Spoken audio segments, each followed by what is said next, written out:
Saji, you were talking about the education facilities that has advanced in the old city, right? What about women empowerment? Because you've been quite vocal about women empowerment, wherein you've said the Hajj subsidy also needs to be diverted for women education and stuff, which didn't actually go well with many of the Madam, Hajj minorities. subsidy, a big fraud has been done by the Modi government.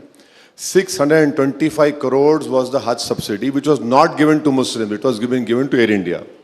I had demanded, I was the first person to ask for this subsidy to be removed and use this 625 crores for Muslim girls' education. Instead of that, the Modi government has decreased the pre-matric, post-matric merit-cum-means scholarship. This is a fraud. And you are not at all doing anything. You should have used that money for pre-matric, post-matric, merit-cum-means, or in fact, you would have said this is all the money for women's education. They have decreased the existing amount. You please check this year budget. They have decreased it.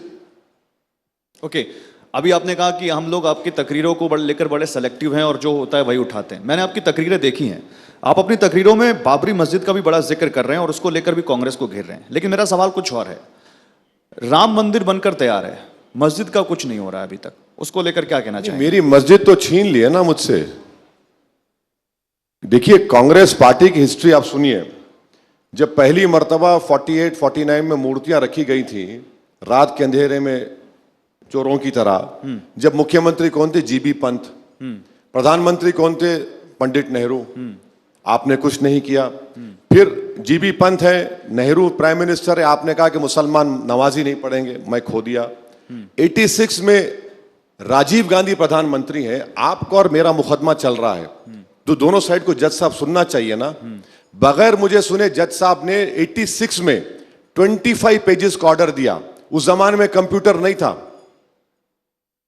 5 minute की hearing में 25 pages का order दे दिया। राजीव गांधी ने ताले खुलवा दिए।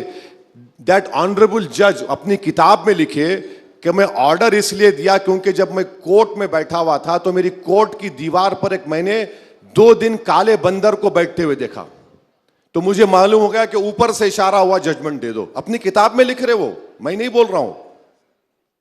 तो बूटा सिंह ने शिलान्यास कर दिया और वही बात कमलनाथ ने कहा, आपने कैरी किया उसको, आपके चैनल में देखा। अब बताइए सेकुलरिज्म क्या है? मुझे कमलनाथ बोलेंगे कि राजीव गांधी ने ताले खोले तो राम मंदिर बन रही है। अगर 6 दिसंबर को मस्जिद नहीं टूटी तो कोर्ट का जजमेंट क्या था? बोलिए मेरे को आप। कोर्ट का जजमेंट क्या आता? क्या जजमेंट आता कोर्ट का? हम तो हर चीज का नुकसान उठा